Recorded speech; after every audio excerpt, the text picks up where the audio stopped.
You can see that now. Yeah, perfect. Thank you. Okay, so I'm just going to start. I'm sure some of you have already met me before. I'm Helen Brennan. I'm the manager of the UCC Change Management Unit here in NENA. And with me today is my colleague Annette Miney, and she'll be just doing the latter half of this presentation. As you're all aware, AES, the automated export system, is going live on the 30th of January next year, and it will replace Revenue's AEP system for export declarations into AEP, export manifest into AEP manifest, and indirect exports into the Trans-European Export Control System, ECS. There will be a migration window. It's short. It's from the 30th of January up to the 31st of March. So unlike AIS, where we had a long transition period, it is quite short, and just to be aware of that. AEP will be closed for new declarations come the 1st of April 2023. So just in terms of indirect exports, any indirect exports that commenced in AEP before the 1st of April, they'll continue to receive responses through the AEP system until the 30th of April 2023. And from 1st of June 2023, it will be no longer possible to make amendments to declarations lodged in AEP. So while legally it is possible to make an amendment 3 years after a declaration is lodged, we will, of course, accept an amendment. But if it's lodged after if you need to do an amendment after the 1st of June 2023, you'll just have to do it by contacting the relevant export station. I suppose the key thing to note is with the introduction of AES, there is a new data set, and it is aligned to Annex B of the EU CDM, and it's version 6.2. So just in terms of AIS and AES, the two data sets will be actually different, because when we built AIS, the version of the EU CDM that we're on was version 5.1. So the data elements and the namings of the data elements compared to AIS will be somewhat different, and that will change. We will upgrade AIS come, I think it's next year or the year after, but we'll give you notice about that. There is a new structure to the declaration compared to the SAD, and the new data elements, the names of them are different to what you're familiar with today with the SAD declaration. In terms of the information itself, a lot of the information that you give today on an export declaration into AEP will be the exact same that you'll be giving us into AES, albeit the structure and how that information is coming to us is different. Again, depending on your software provider, they may set it up very similar to how you're giving it the information today, or some of them will be very much the same as the data elements. But again, that's very much dependent on the software provider that you're using. I suppose in terms of the key messages about AES, there will be new validations introduced, and what I'm talking about there is just even in relation to the PBN. Like currently today, where goods are leaving and you are doing a PBN, yes, we do a certain amount of validations, but there will be stricter validations implemented once we introduce AES. So what I would say for those of you listening today is just to make sure that the information on your export declaration is correct and that it's passed accurately to others in the supply chain. So again, I suppose if you don't, and if you're a declarant and you lodge your export declaration, you need to give the MRN to the person who's creating the PBN, or if it's air or low movements, to the person who is giving us the exit notification. Yeah. Thank you. So just in terms of if the information isn't passed along the supply chain, it could result in goods not being able to be loaded at the port or airport. Goods won't be able to leave the EU where there are indirect exports. Goods won't ultimately reach the consignee, and declarants won't get the 599, which is the message closing out the export movement. And you'll see this a little bit closer as we go through the presentation. So one of the things just to note in relation to low value goods, an export declaration is not required where in respect of the following goods. So goods of a commercial nature if they do not exceed €1,000 in value or 1,000 kg in weight. So again, both criteria must apply. Goods in a postal consignment valued at €1,000 or less, and goods in an express consignment valued at €1,000 or less. However, the data must be available, the documentation must be available to revenue. Just in relation to this, to the low value goods, these thresholds, they do not apply if the goods are subject to prohibitions or restrictions, or if they're being returned with a view of claiming a refund of duties. So just to note that. Again, there's always a lot of questions in relation to this. If you do need an export declaration for any proofs, and the thresholds are below 1,000 euros in value and 1,000 kg in weight, you can of course give a declaration. We won't be rejecting it. You can give us a declaration. So just in terms of some of the new features that will be introduced when we do deploy and implement AES, it will be possible for trade to lodge a pre-lodge declaration, and obviously the post-lodge declaration is the standard declaration that you do today, but it is possible to give us a pre-lodge declaration 30 days prior to presentation. No, it works. However, just in relation to this, if you do pre-lodge a declaration, it has to be followed up with a presentation notification, which is known as a C2. Again, I suppose for a lot of trade, we do know that that might be an inconvenience, and it's easier probably for them just to give a normal declaration when they have all the information in relation to the goods that are leaving, that they would just give a normal declaration as opposed to doing a pre-lodge. But again, that will be a decision for the declarant to make. A re-export notification is a notification that is required where goods are being transshipped and they are in temporary storage for less than 14 days. So again, today you cannot give us a re-export notification in AEP, but with the implementation of AES, it will be possible to give us a re-export notification. A simplified declaration then, where the trade or where a declarant is approved for a simplified authorization or simplified declaration, it is possible to give a simplified declaration, which would be a reduced data set, however would have to be supplemented with a supplementary declaration at a later stage. If anyone has any queries in relation to this simplification, they would need to contact my colleague Paul Harty in the Simplifications Unit in NENA in order to get approval for this simplification, because an authorization is needed. There will be greater interface with EMCS for goods under duty suspension, in that the ARC numbers will be validated. And then another point to point out, just in relation to anyone who has exports followed by transit, it's possible that you can lodge your export declaration, you would then lodge your transit declaration, and you would reference your export declaration on your transit declaration, and that will ultimately close out your export movement. However, just in relation to this will only happen when NCTS Phase 5 is introduced, which will be in August of next year, so August 2023.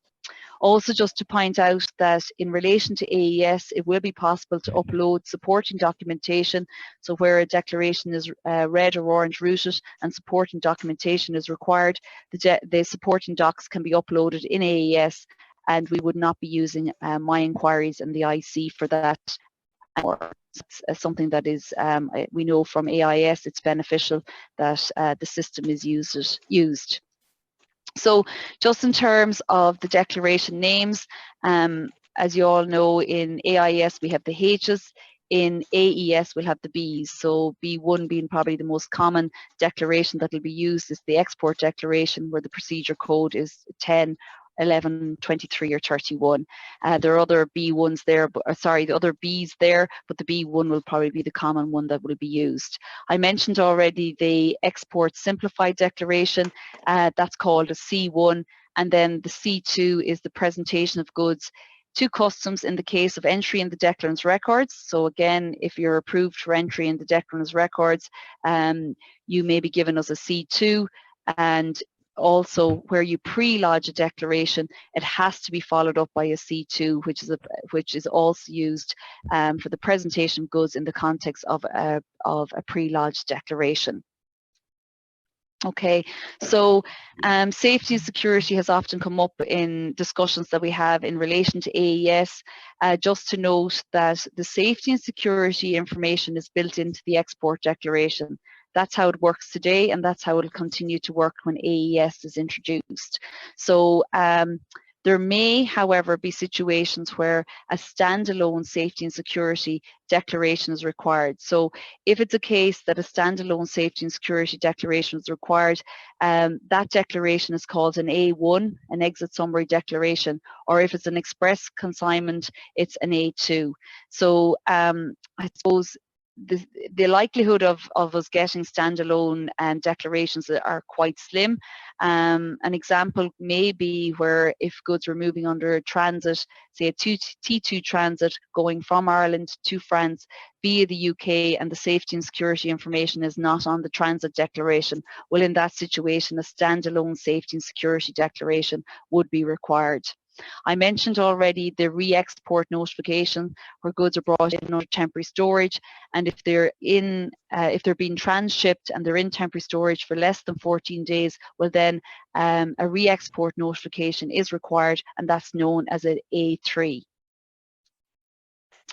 So just moving on then in relation to amendments, it's probably important to note that an export declaration that has been accepted in AES cannot be amended. So once a declaration is accepted in the system, it's not possible to do an amendment. If, however, you do pre-lodge your declaration, because a pre-lodged declaration isn't a legal declaration, that of course can be amended or changed up to the point of presentation. But once once a C2 is given a presentation notification, well then that declaration cannot be amended, because once the C2 is lodged, the declaration will move on to an accepted status. If an amendment is required, so where there is a discrepancy between what's declared on the export declaration and the goods at exit, well then we would expect a 507, which is an arrival at exit message to indicate the discrepancies. Where there are more goods at exit than declared on the export declaration, an additional export declaration would be required, and where there's less goods at exit than declared at export, then the 507, so again that arrival at exit message, is used to advise customs of the discrepancies. So just in terms of the process flows in relation to AES, the arrival at exit message, it is required where goods are presented at the point of exit from the EU. So it is a message, it's already there today, but with the introduction of AES, we will be enforcing that we do get the arrival at exit message. The exit notification is the 590 message. It's required after the goods have left the EU. So today carriers will give us a manifest, an electronic export manifest, an MD115 message, telling us that goods have left, say, Ireland. Carriers would be required now to give us the 590 message, the exit notification, in respect of any goods where Ireland is the office of exit only. So that's some change that the carriers will have to note, and that's something that we've been communicating to the carriers. I suppose just to note that the MRN, I mentioned it at the beginning, it's really important that the MRN number is communicated within the supply chain, and the MRN number must be included on both the 507 message and the 590 message, and I'll go through this in a few minutes. So the export MRN will need to be shared with the trader at exit and of course the carrier at exit. So I suppose there are certain roles and responsibilities that everyone has within the supply chain. For example, if we look at the declarant, their job is to lodge the export declaration in a timely manner and make sure that the information on it is accurate and correct. Where a declaration is orange routed, what we would say is upload your supporting documentation via AES and do so in a timely manner in order to avoid any delays. Where a declaration is red routed, obviously lodge your supporting documentation documentation and arrange for the physical examination to take place. Some traders may be approved for that examination to take place at their premises. Others will have to have the examination done at the point of exit at the port or the airport. And I suppose the key thing with the declarants is once you lodge your export declaration, it will be accepted. You will get an MRN. You need to the trader at exit, and we'll go through who the trader at exit is in a few minutes, and then make sure that the MRN, it's a valid MRN. So I know just from our engagement with trade, sometimes the MRN is written down on a piece of paper and it's given to the carrier. You just need to make sure that ideally it's passed on electronically to make sure to avoid any chances of error, but it's really important that it is a valid MRN and it's at the correct status. So it should be at the status released in order for the goods to actually be allowed to move on. So the trader at exit, is the entity that is required to give us the notification of arrival at exit. So that's the 507 message. And I suppose just to point out that in terms of who the trader at exit is, it can be the declarant, the person who takes responsibility for the carriage of the goods, or the person who takes the goods out of the union, and that's basically what the legislation has said, and we've referenced it to the legislation there. The person presenting the goods to the customs must indicate the MRN of the declaration. So again, going back to what I've been saying since the beginning, the MRN it's key. Like the declarant lodges the export declaration, and the MRN is passed on to the next person in the supply chain. And where there are discrepancies, it's the trader at exit that will lodge the 507, which is again the arrival at exit message. In terms of the carrier's responsibility, they're obliged not to remove any goods from customs that is under customs control. So they shouldn't be loading any goods that is under customs control, and they need to make sure they have all the necessary information provided to them by the person handing over the goods, and I'm really talking about the MRN number, and they're required to confirm the exit of the goods from the EU to the Office of Exit. So where Ireland is the Office of Exit, the carrier is responsible for giving us the 590, which is the exit notification. And again, that's no different to today where they give us the e-manifest declaration. The only difference is today when they do give us a manifest declaration, they're not referencing on the manifest declaration the MRN number. So again, I suppose to point out that the MRN number will be really important with the implementation of AES. So if we just look at a really simplistic process flow, and in this case, we have Dublin as the Office of Export and the Office of Exit, and I suppose one of the reasons we did that is it is quite a common example where goods are moving under a simple contract, even though the goods might be going out through the Netherlands or some other European country, because the goods are moving under a single transport contract, it is Ireland that is the Office of Exit. So in this example, in number 1, the declarant submits their export declaration. Once they submit the export declaration, if everything on that declaration is correct and they've completed all the data elements accurately and correctly, the declaration will be accepted and an MRN will be allocated. So they'll get a message back, the 528 message back, with the export MRN allocated. In this case, we're talking about a happy flow. The declaration is risk analyzed, as every declaration is. In this case, it's green routed, so the declarant will get their 529, their release for export message. Then in this case, the goods are going out, say, through Dublin. We'll say it's a low movement and the goods are going out through Dublin port. So upon arrival of the goods at the Office of Exit, the trader at exit sends an arrival notification, which is their 507 message. Assuming everything is okay with that message, we would send back the exit release notification to the trader at exit. That's the 525 message. And then the carrier, once the goods have left Dublin, the carrier will lodge the exit notification, and that's the 590 message. And again to highlight, these messages will contain the MRN number of that export declaration. So ultimately then, the declarant who lodged the B1 in the first place, they will end up getting the 599, which is the export notification, which is basically closing out the movement. So that basically is a very simplistic overview of how the process will work.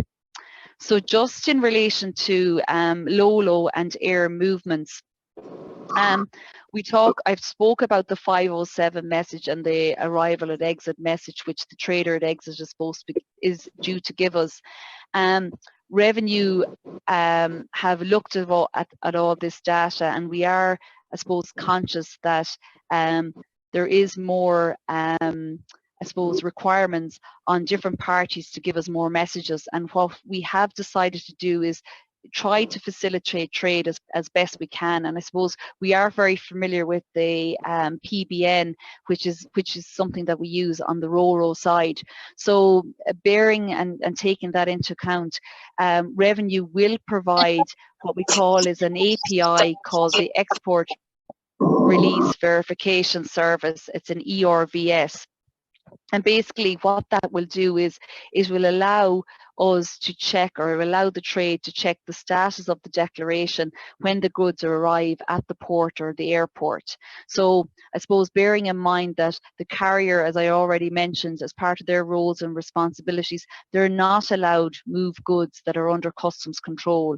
So basically, where the API is used, and again, just to say that it's not mandatory, but where it is used, the MRNs are put into the API, and the API will indicate whether the goods can be loaded. So it will give the trader at exit an indication whether the goods are released for export. It will also fulfill the 507 message, which is the arrival at exit message. So we won't require the trader at exit to actually lodge a 507 message.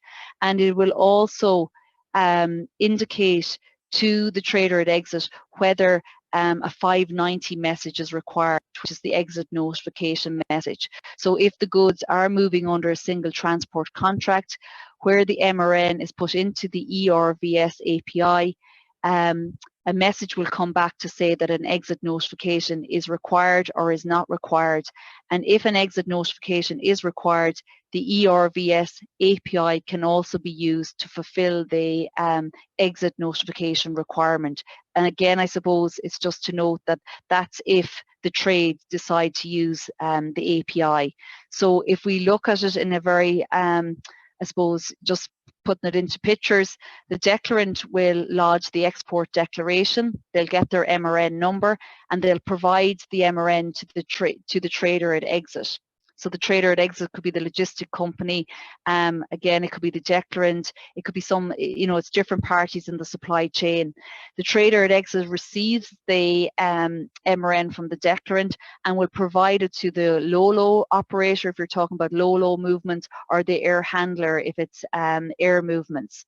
So then on the arrival at the goods at either the LOLO compound or the transit shed, the ERVS API is used to check the status of the MRN, and once the MRN is put into the ERVS API, the response back will either be release and confirmation if a 590 is required, and if that's what the response back is, well then the trader at exit will know that the goods can be loaded. If the response back is not released, well then the goods cannot be loaded onto that airplane or vessel. And if the response back is rejected, well that means that the MRN was not found. And what I mean by that is that it could be an MRN that is invalid, or it could be an MRN that has an invalid status, i.e. that it was an MRN referring to goods that maybe exited a few weeks ago. So it's really important that the status of the MRN is at the status released. So if the response back from the API is rejected, well then those cannot be loaded onto the airplane or onto the vessel. And after the vessel or the aircraft has departed Ireland, the API can be used to confirm the actual exit. And I suppose just to note that the you know, the MRN is the key driver here. So that's why, again, going back to what I said earlier, it's really important that the MRN is passed on to the various entities in the supply chain. So what the ERVS API is doing, it's reusing data by revenue, it's fulfilling the arrival at exit, the 507 message, and it's also fulfilling the exit notification. So that's the low and air flows. I'm going to pass you over now to Annette, who will go through the RoRo movements. So hopefully you can hear Annette. Thanks, Helen. Hi, everyone. I hope you can hear me okay. So my own name is Annette Miney. I'm working in the eCustoms branch of revenue. So I'm just going to go through some slides that will outline how AES and the outbound PBN will work. So we just look at the first slide there. So I suppose at this stage, you're all familiar with the PBN, the pre-boarding notification. So for the outbound PBN for RoRo traffic, we would expect that the customs declarations must be submitted to revenue to cover all of the goods on board a vehicle or a trailer. So everything, all the consignments that you're covering, you need MRNs for all of those, and they should be included in the PBN. So for export specifically, we would expect the export declaration, which will contain the safety and security data, and it's again submitted prior to the departure of the goods. Where there is a control required, a customs control, this can be completed at the trader's premises or carried out in the port. It's really important here that where there is a control required, especially a documentary control, that this is completed before the MRN is provided to whoever is doing the PBN. And I'll just cover that in more detail for the red and the orange declarations later in the presentation. So just to recap, the MRNs for all declarations, that's everything, all the consignments on the truck or trailer must be included in the PBN.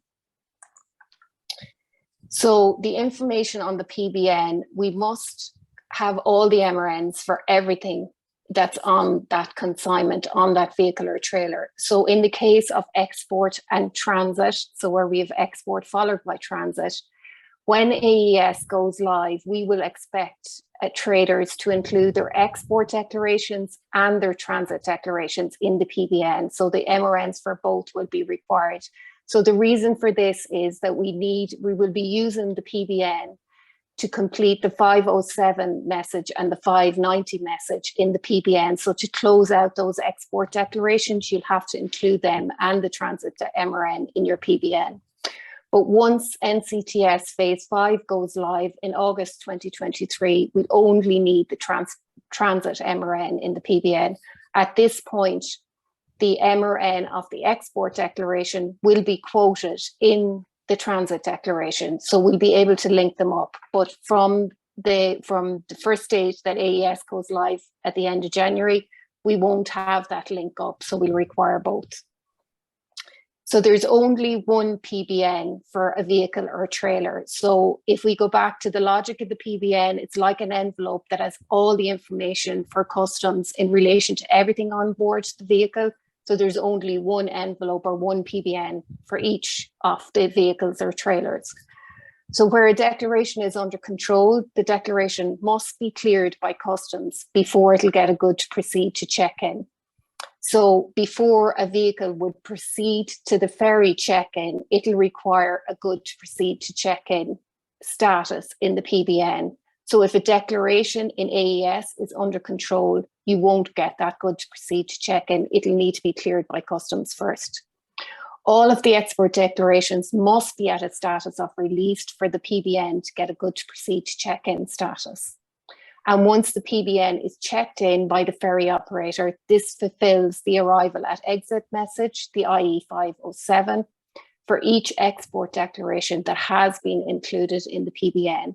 So this is similar to the facilitation we have for trade on the import declarations. We're going to use the information in the PBN at export to fulfill the arrival at exit message. So really important to note here that if there are discrepancies between what is declared on the export declaration and what arrives at the port, then the trader themselves will need to complete a 507 message in addition to completing the PBN, and these will need to be checked and controlled by customs. So moving on then, this again is just a process flow of the different players in the chain and what we expect from each. So in the case of the declarant, they'll submit the export declaration, the MRN will be received, and once it's at a status of released for export, they can then provide this MRN to the party creating the PBN. So if we look at the party creating the PBN, the MRNs are received from the declarant. They will create the PBN and they'll check the status of that PBN to make sure it has a good to proceed to check in. Where they're satisfied that the PBN is at the correct status, it will be given to the driver with instructions on whether they need to call to customs for clearance or if they can proceed to the ferry check-in.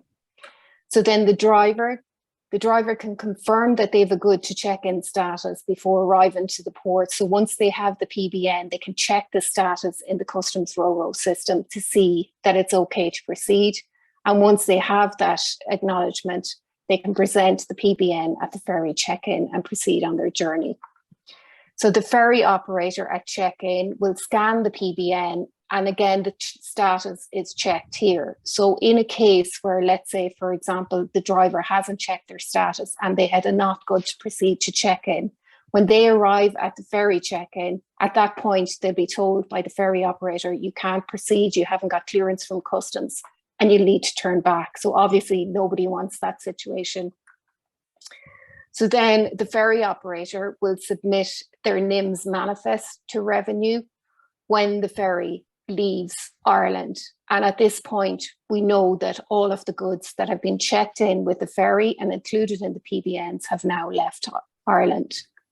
So if we just look at then the facilitation, then we will reuse the data in the PBN together with the data that the ferry operator has given us on the NIMS manifest to fulfill the arrival at exit, i.e. 507, and exit notification, the i.e. 590 messages in AES. So then just moving on, if we look at the roles of each of the different players in the chain, just next slide there, Helen, please. So the PBN, what's the role of the declarant? So if we look at this in more detail, so the MRNs will be provided to the party creating the PBN, and the declarant will ensure that all the MRNs that have been provided cover everything on the trailer or vehicle.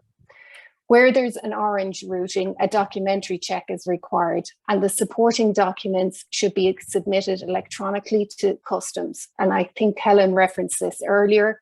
Similar to AIS, they can be submitted to revenue through the AES system. So the MRN should only be provided to the party creating the PBN after the declaration is cleared. So this is really important, especially for documentary checks. All of this checking can be done electronically in advance of his giving the MRN to the party who's creating the PBN. And it can be done in advance of the driver actually arriving in the port. There is no point in a driver arriving in the port that requires a documentary check when all of this can be done in advance and electronically. So then in the case of a red physical exam, you can check with customs if the exam can be carried out at the trader's premises. And where this can't be facilitated, the MRN, once it's provided to the party creating the PBN, need to inform the driver that they need to go to the customs export office in the port for clearance before checking in with the ferry operator. Again, this is really important. Customs clearance will be required to clear that MRN in the system. If that driver was to proceed directly to the ferry, again, they won't get a good check in. When the ferry operator scans that PBN, they'll be told to turn back that they need customs clearance. So then just moving on to the next slide. If we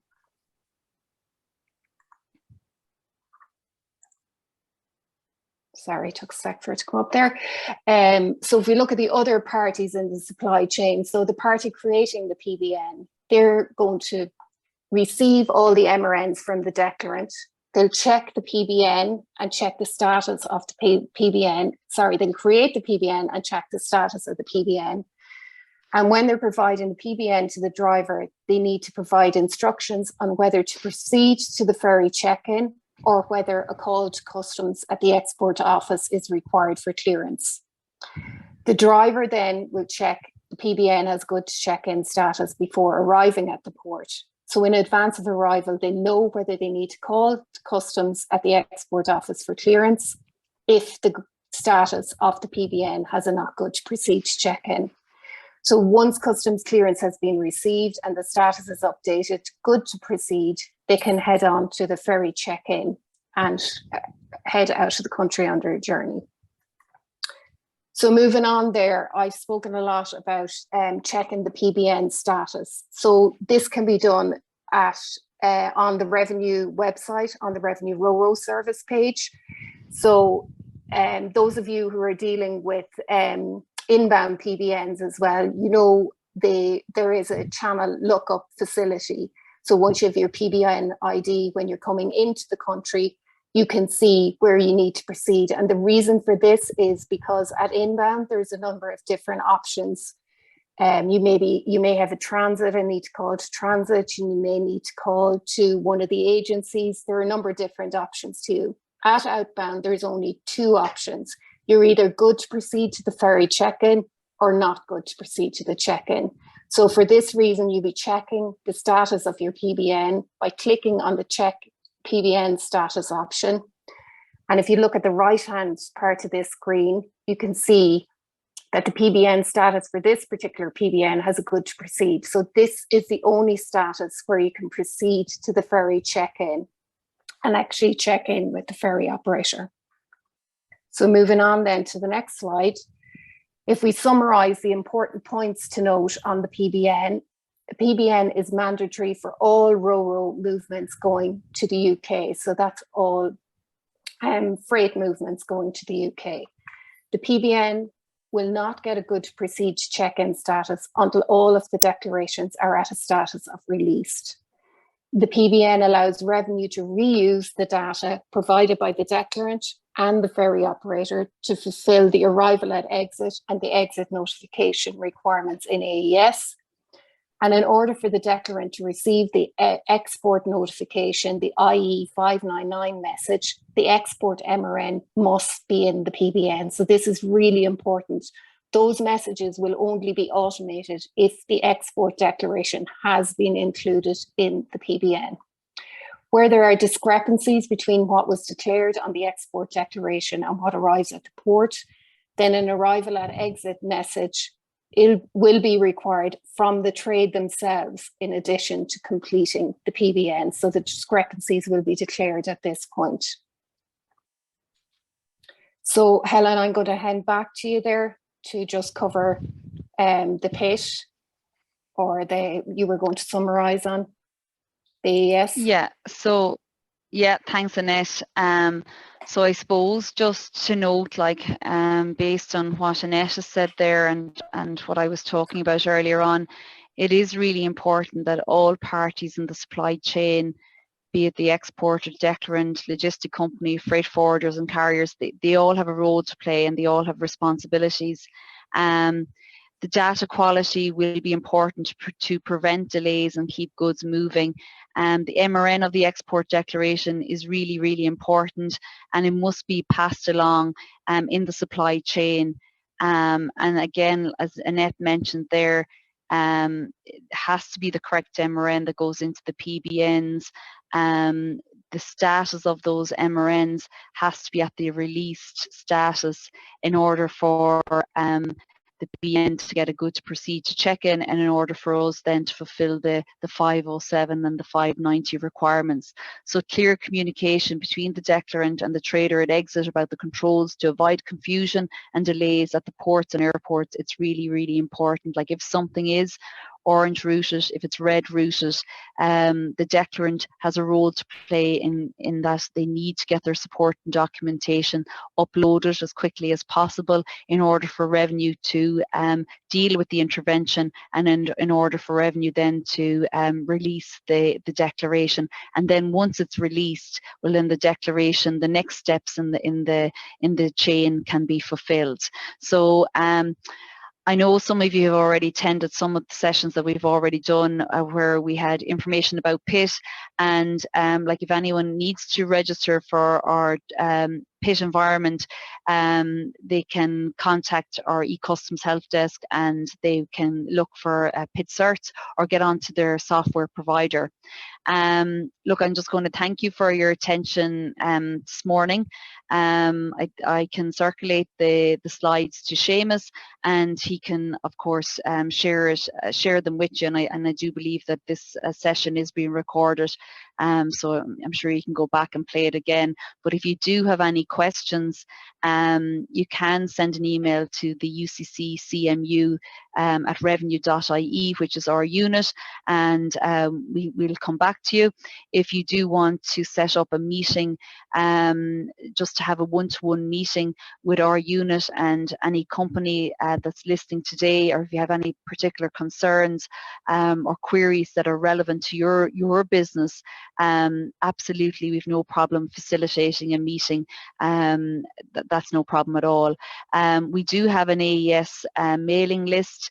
I'm sure most of you are on it, but if you're not on it, I would say it's probably no harm to be on it, because if there's anything new coming to light, we do send emails to that mailing list. But in saying that, we do have a lot of information on our website, so you know, you can always go onto the website. If you just type in AES, it'll bring you into the AES page, and there's from there you can go in and you can look at the trader guides, the code list, the business rules. Again, for anyone who's going to be lodging declarations into AES next year, those guides are really, really important. No different to when you moved over to AIS and you use the AIS trader guide, code list, business rules. These guides will be important when you start lodging declarations into AES. So yeah, look, that's it for me now. But if anyone has any questions, feel free to let us know.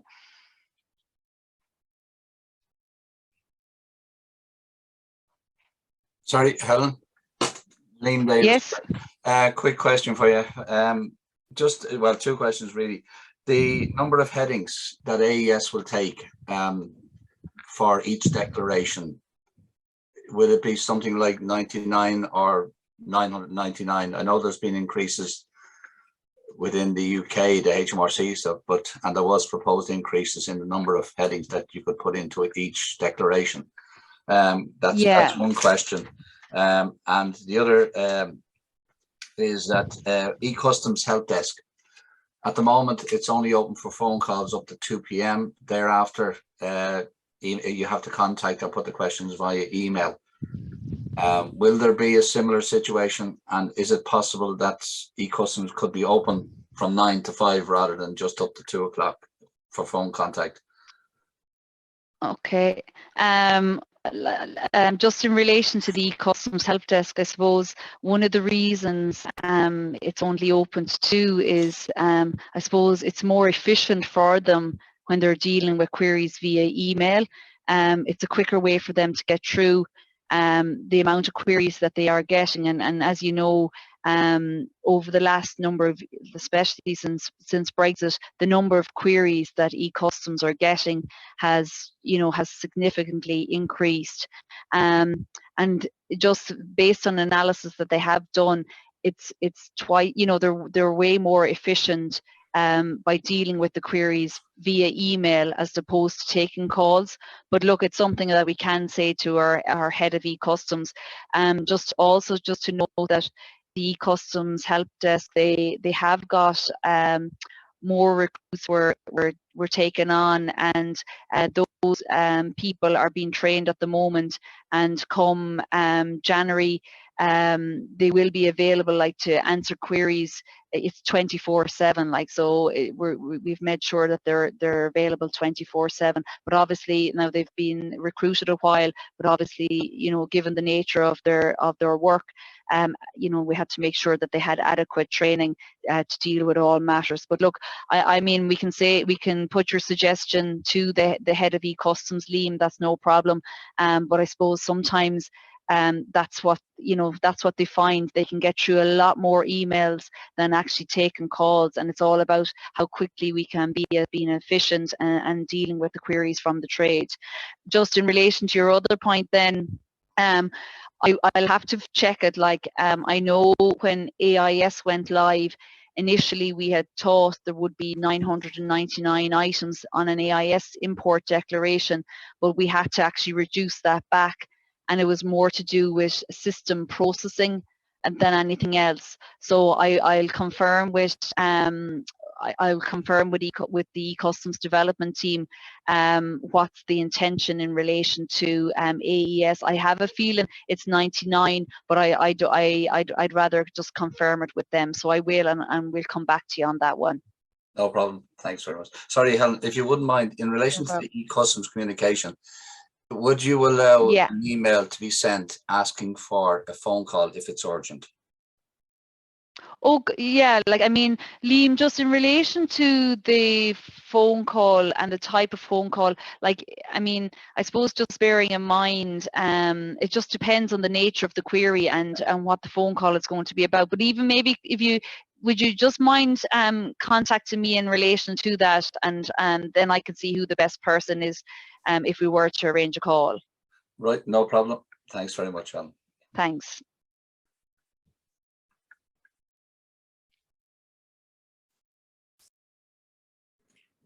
Sorry, Helen, Dermot here in Armex. Just a query about the low value declarations. For the ones that are under €1,000 or under 1,000 kilos, do we still need to submit a safety and security declaration for them? No, if it's low value and you're under the thresholds and you're happy that an export declaration isn't required, i.e. that they're not prohibited or restricted goods, or they're not being returned with a view of claiming a refund, well, then you don't require a safety and security declaration either. Now, if the goods are moving under a transit, well, a transit declaration would be required. So, but to answer your question, no, if you don't, we wouldn't require a safety and security declaration if they're under if they meet both requirements. Thanks.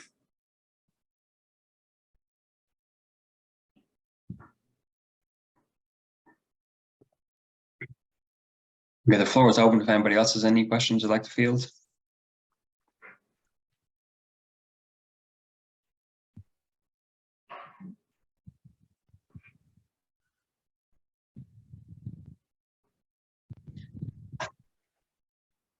Okay, I think we're good there, which is a sign of a good presentation. So fair play. Annette and Helen, thanks very much for that. No problem, Liam, or sorry, Seamus. Okay. And look, Seamus, you have our email address there. If any of your members have any follow-up questions, you can just tell them to contact us. There's no problem. And just wishing everyone a happy Christmas and happy New Year.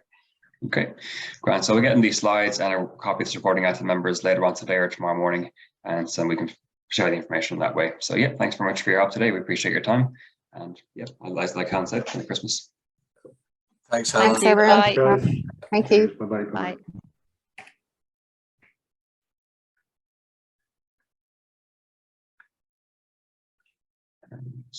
Bye.